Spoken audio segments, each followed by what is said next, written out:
तुमच्याही मुलीला पहिली मासिक पाळी आली आहे का किंवा लवकरच येणार आहे? तर हा व्हिडिओ तुमच्यासाठी आहे.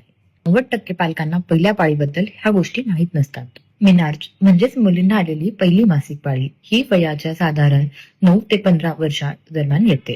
प्रत्येक मुलींमध्ये पाळी येण्याचा काळ हा वेगळा असू शकतो. मासिक पाळी ही पूर्णपणे नैसर्गिक प्रक्रिया आहे.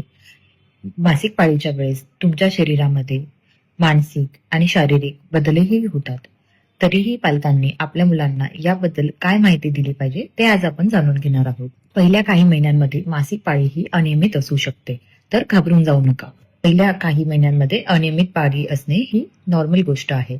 यामध्ये पालकांनी नेमकं काय करायला हवं हे आपण बघूयात. पालकांनी आपल्या मुलींना पाळीबद्दलचे महत्त्व समजून सांगणे गरजेचे आहेत. पाळी ही एक नैसर्गिक प्रक्रिया आहे.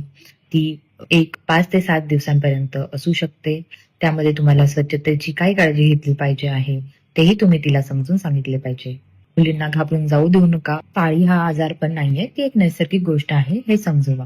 वेदना जास्त असतील तर तुमच्या स्त्रीरोग तज्ञांचा सल्ला घ्यावा. या पाळीत मुलीला समजून घेणं, सुरक्षित वाटणं हे जास्त महत्वाचं आहे. आई वडिलांचा आधार तिच्यासाठी आत्मविश्वासाचा आणि महत्वाचा ठरू शकतो.